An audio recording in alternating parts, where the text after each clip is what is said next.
Fala pessoal, tudo bem? É muito bacana estar de volta aqui com você. Eu sou o Silvio, aqui do Aurora Med. Peço para você que ainda não conhece o nosso trabalho, que se inscreva aqui no nosso canal, deixe o seu feedback, também deixe o seu like, para você ficar por dentro de tudo que acontece dentro do ecossistema aí do ensino médio. Hoje o assunto, claro, módulo respiratório, eu vou falar para vocês sobre capacidades e volumes pulmonares. Primeiro, tem uma diferença entre os dois termos aí, tudo que eu falar agora vai ser de volumes estáticos pulmonares, é tudo que não tiver relação com deslocamento de ar, com fluxo aéreo, ou seja, eu não estou falando de aumento ou diminuição de fluxos, eu estou falando de volumes pulmonares estáticos. Primeiro, qual a diferença de volumes e capacidades pulmonares? Volumes pulmonares, eles não são superponíveis. Então, quando eu falar em volume corrente e volume de reserva inspiratório, eles são coisas diferentes, são distintas. Ah, mas eles podem ser somados em algum momento, não podem? Podem, perfeito. A partir do momento que eu somar dois ou mais volumes pulmonares, eu vou ter as capacidades pulmonares. Tudo bem? Então, para a gente poder começar, primeiro tudo isso vem de acordo com estudos espirométricos. E para a gente poder estudar a espirometria, que surgiu lá em 1850, com a aferição dos primeiros volumes pulmonares, com o pessoal descrevendo a capacidade vital, eu preciso saber conceitos acerca da fisiologia respiratória. Então, se você ainda não assistiu nossos vídeos sobre fisiologia respiratória, te convido a acompanhar todos eles, tá bom? Vamos falar um pouquinho de volumes e capacidades pulmonares. Primeira coisa, aqui eu tenho um gráfico volume no eixo Y por tempo, no eixo X e volume por tempo, eu falo em litros por segundo, tá bom? Então aqui eu vou mimetizar um ciclo respiratório. Então, eu sei que a entrada do ar da atmosfera para o meu sistema respiratório é chamado de inspiração, diafragma contrai, diversos músculos inspiratórios também contraem, expandem a caixa torácica, deixam a pressão intrapleural subatmosférica, a pressão não é negativa, e aí eu tenho deslocamento de ar, eu tenho fluxo de ar da atmosfera para o meu sistema respiratório, para o meu espaço alveolar, para que lá aconteçam as trocas gasosas. E o contrário, a expiração, quando eu relaxo o meu diafragma, o centro tendino e diafragmático sobe, eu tenho relaxamento da musculatura inspiratória e também contração da musculatura expiratória, e aí o ar sai, o ar vai do meu sistema respiratório para a atmosfera. Então, tudo que tiver uma deflexão negativa aqui, vai ser a saída de ar, vai ser expiração. Se eu tiver uma deflexão positiva aqui, vai ser inspiração, tudo bem? E aqui, como eu estou falando de volumes estáticos, no primeiro momento eu não estou fazendo nenhuma manobra forçada, tá bom? Então aqui, o primeiro volume, aqui como é em litros, eu estou simulando um jovem de aproximadamente 70 quilos, tá? Que vai ter praticamente uma capacidade pulmonar total aí de 6 litros. Então eu vou dividir aqui de um em um, ó. 1, 2, 3, 4, 5, 6 litros. Faz sentido para vocês? A gente sabe também que eu tenho um volume respiratório que ele está sempre lá, que ele não participa efetivamente ali das trocas gasosas, que é o volume residual, que é o volume que eu preciso manter para eu não fechar minhas veias respiratórias e também para manter minha caixa torácica diafragma normal funcionantes, que é o chamado volume residual. Por isso, num ciclo respiratório normal, num ciclo respiratório regular, não forçado, digo, ele vai começar aqui aproximadamente do terceiro litro, né? E ele não vai chegar no zero, tá bom? Porque lá está o meu volume residual. E eu tenho um volume, que é o chamado volume corrente ou volume de ar corrente, que para fins de espirometria, para fins de mecânica respiratória, ele passa a nem ser tão importante, mas ele vai ser extremamente importante quando a gente conversar sobre ventilação mecânica. Ele é um volume que a gente precisa ter em mente, que eu preciso ventilar o meu paciente mecanicamente com o menor volume possível para garantir que ele tenha trocas gasosas adequadas, ainda que eu tolere uma variação de pH um pouco para baixo, para ele hipoventilar, mas aí eu não posso lesar unidade alveolar, tá bom? Eu não posso cursar com volutrauma, por isso esse volume é muito importante. Então vamos lá, de repente eu estou num ciclo respiratório não forçado, tá? Num ciclo respiratório regular, aí o ar vai entrar da atmosfera para o sistema respiratório do meu paciente, ou seja, eu vou ter isso daqui, ó, que é o volume corrente inspiratório. Aqui eu vou chamar esse volume de volume corrente ou volume de ar corrente. Dá na mesma. Ar atmosférico para o sistema respiratório do meu paciente, volume corrente inspiratório. De repente, esse meu paciente relaxou o diafragma, relaxou a musculatura inspiratória, o ar vai do sistema respiratório do meu paciente para a atmosfera, aí eu vou ter uma expiração, tá? Aqui ficou um pouquinho maior que a escala, mas eu vou ter o volume corrente expiratório. Esse daqui, então já vamos começar aqui escrevendo os nossos volumes, são 4 volumes e 4 capacidades. Volumes, eles não são superponíveis, capacidades, elas são somatório de 2 ou mais volumes pulmonares. Então, o nosso primeiro volume é o volume corrente, que é o volume de ar que entra e sai no meu sistema respiratório em respirações regulares, em uma respiração normal. Aqui, eu falei para vocês que a capacidade pulmonar total de um indivíduo de 70 anos, sexo masculino, de 70 quilos, sexo masculino, tá, jovem, é de aproximadamente 6 litros. O volume corrente ele vai representar aproximadamente 10%, vamos falar aqui, ó, volume corrente.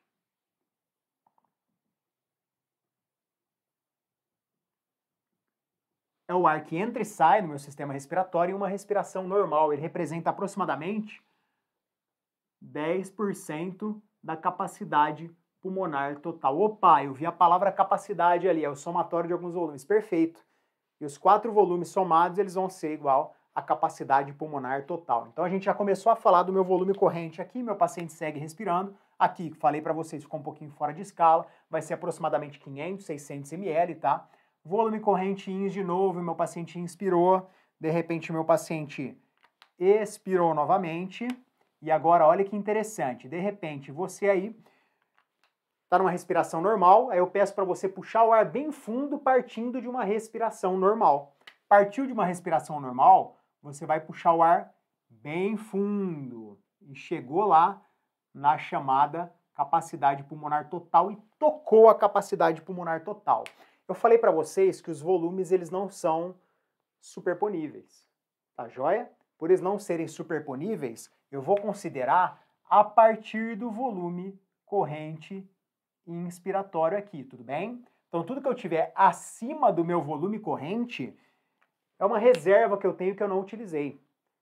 É o chamado volume de reserva inspiratório. Faz sentido para vocês? Então é o volume máximo além de uma inspiração normal, tá? Ele representa aproximadamente 40% da capacidade pulmonar total. Vamos lá para o nosso cantinho que a gente já escreve ele, ó. Volume de reserva inspiratório. Volume de reserva inspiratório.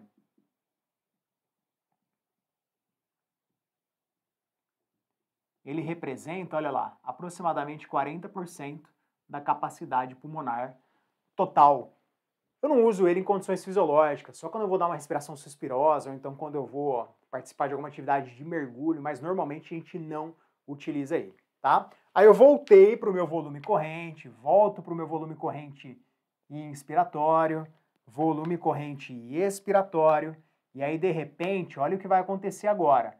Partindo do volume corrente expiratório aqui, eu vou pedir para o meu paciente soprar todo o ar que ele tem no peito. Soprou todo o ar que ele tem no peito, ele vai atingir um volume aqui, olha lá, partindo do volume corrente. Partindo do volume corrente. Então, é o volume máximo além da expiração normal, tá bom? Além da expiração normal. Se aqui é o volume de reserva ins, nada mais justo do que a gente chamar aqui de volume de reserva expiratório. Já vamos lá para o nosso cantinho. VRE é igual a volume de reserva expiratório. Tudo bem? Volume de reserva expiratório vai representar aproximadamente 25% da capacidade pulmonar total. Em alguns livros que vocês forem ler, eventualmente alguma literatura complementar que vocês forem ler, eles vão tratar isso aqui como números absolutos. Por exemplo, o volume corrente é 500 ml, o volume de reserva ex é 1,2 litro, o volume de reserva ins é tanto. Prefiro falar em porcentagem, acho mais interessante, tá bom? Acho mais interessante. Aqui, vale ressaltar que o volume de reserva expiratório é um dos primeiros volumes que diminuem no contexto de grandes obesos, de síndrome da obesidade e hipoventilação. Tudo bem? É importante a gente ressaltar isso. Silvio, você falou que são 4 volumes, né? Então vamos escrever lá em cima. Volumes pulmonares. Volumes pulmonares. Não preciso falar para vocês que aqui são os volumes pulmonares estáticos, correto? Aqui eu tenho volume corrente, volume de reserva ins, volume de reserva ex, tá faltando um volume. Eu tenho um volume que ele permanece nos meus pulmões após uma expiração plena e completa, que é essa respiração plena e completa aqui. A esse volume eu vou dar o nome de um resíduo que sobrou lá no meu pulmão, vocês concordam? Então ele vai ser chamado de volume residual e talvez um dos volumes mais importantes para o estudo da fisiologia respiratória dos volumes e capacidades pulmonares. Tudo bem? Então é o volume que permanece nos pulmões após uma expiração plena e completa. Volume residual é o volume que permanece nos meus pulmões após uma respiração plena e completa. Volume residual. Silvio, se eu estou lá fazendo uma espirometria, eu sopro bem fundo o ar, o volume residual fica lá dentro, não fica? Fica. Seu raciocínio está perfeito até então. Logo, ele não consegue ser aferido na espirometria convencional. Tá correto isso? Tá correto. Ele consegue ser aferido apenas na plethysmografia, capítulo que a gente vai abordar logo na sequência. Então, ele não é medido na espirometria convencional, tá bom? Normalmente ele é medido ou na plethysmografia ou em outros exames complementares. Uma queda isolada do volume residual, ela não é comum.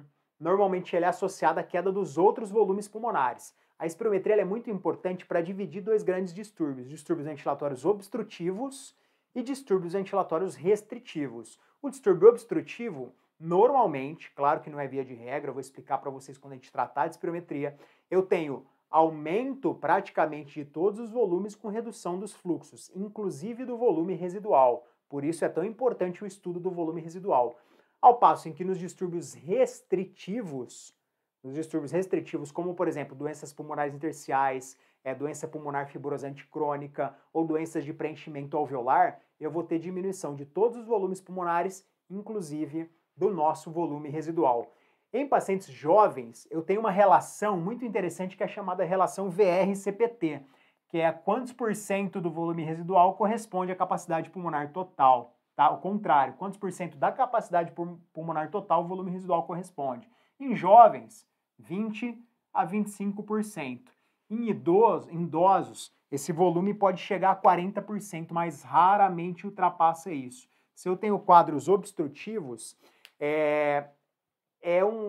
uma das primeiras relações a de fato se alterar, a VR-CPT. Eu tenho um aumento do volume residual quando comparado à capacidade pulmonar total.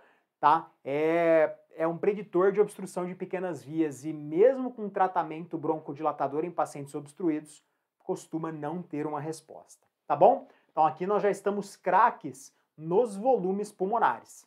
Tá bem? Estamos craques nos volumes pulmonares. Agora, vamos falar um pouquinho de capacidades pulmonares. Capacidade, somatória de 2 ou mais volumes pulmonares. Então vamos lá. Capacidades pulmonares. Então ali nós falamos em volumes pulmonares estáticos e agora nós vamos falar em capacidades pulmonares. Claro que é uma simplificação a gente falar que capacidade é pura e simplesmente um somatório de 2 ou mais volumes pulmonares. Eu tenho uma base fisiológica por trás disso, que eu vou explicar quando a gente tratar das provas de função pulmonar, entre elas a espirometria forçada, tá bom? Mas vamos lá. Eu tenho algumas capacidades que elas são muito importantes, tá? Vamos começar pela mais óbvia aqui e por uma das que a gente já conhece aqui, tá bom? Se eu somo todos os meus volumes pulmonares, eu vou ter a capacidade do pulmão como um todo, vocês concordam comigo? E aí nós vamos chamá-la de capacidade pulmonar total. Faz sentido para vocês? Então já vamos escrevê-lo aqui para a gente manter essa linha de raciocínio. Capacidade pulmonar total vai ser o somatório de quê? Dos 4 volumes pulmonares estáticos. Eu falei para vocês que os volumes eles não são superponíveis. Eu não vou somar volume, tá bom? A partir do momento que eu somo, eu tenho capacidade. Então ele vai ser, vamos começar de baixo para cima, volume residual mais volume de reserva ex, mais volume corrente, mais volume de reserva ins. Ou seja, eu tenho um volume que não sai do meu pulmão. Volume de reserva ex, volume corrente, volume de reserva ins. Essa é a capacidade pulmonar total, tá bom? Ela vai ser muito importante quando a gente aferir pletismografia, principalmente quando a gente falar em distúrbios ventilatórios restritivos, tá joia? Ela também, por ter o volume residual no meio da fórmula, ela não é quantificada na espirometria convencional. SIUF, quem é quantificada na espirometria convencional? A capacidade vital, tá?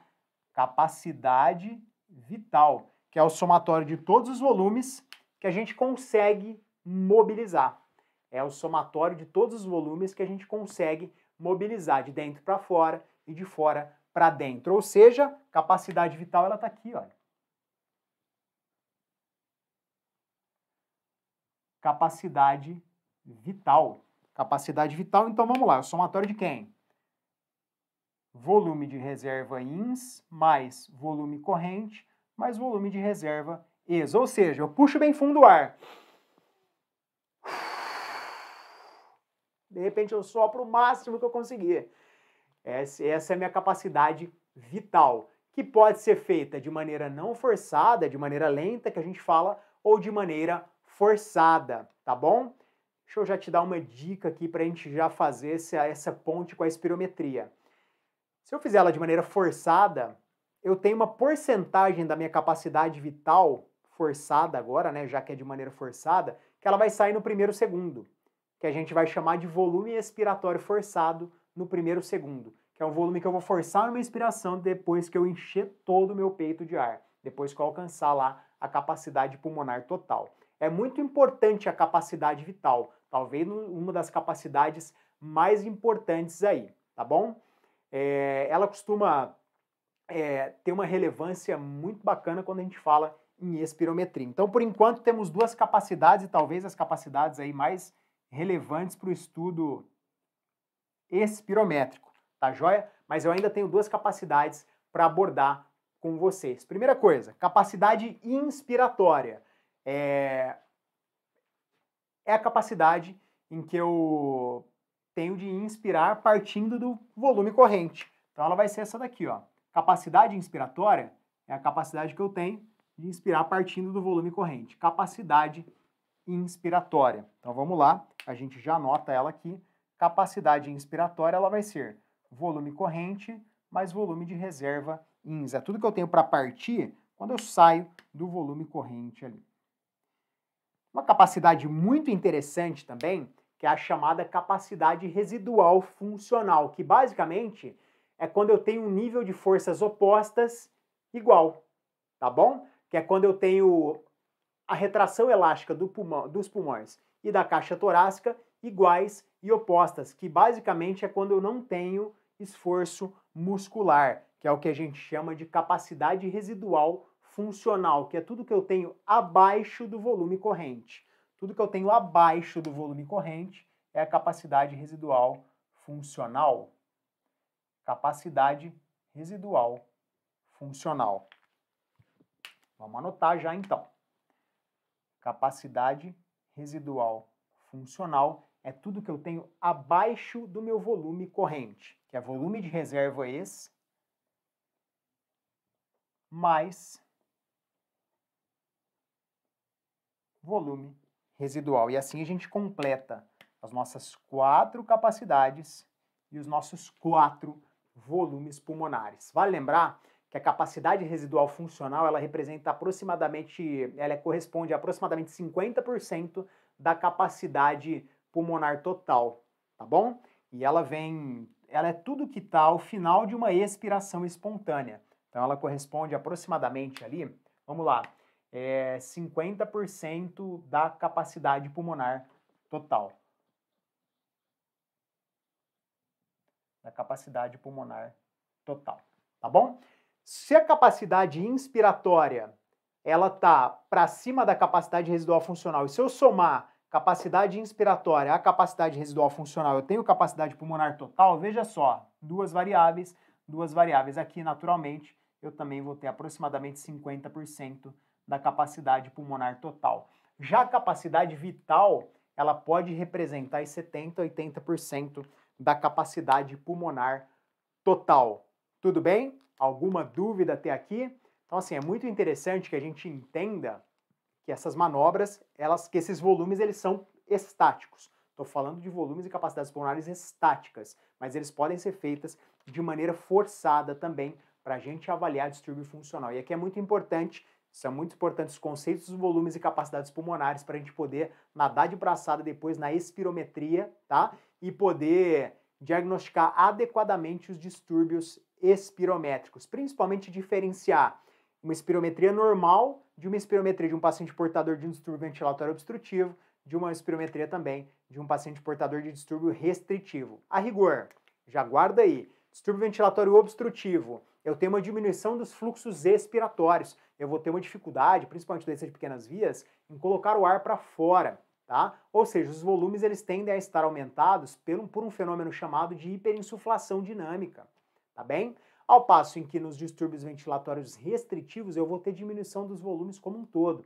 Diminuição de capacidade pulmonar total, diminuição de volume residual, diminuição de capacidade vital também. Só que eu tenho um probleminha. Eu não tenho uma doença de via aérea, a não ser que eu tenha um distúrbio combinado, a não ser que eu tenha um distúrbio combinado, lá eu não tenho uma doença de via aérea isolada.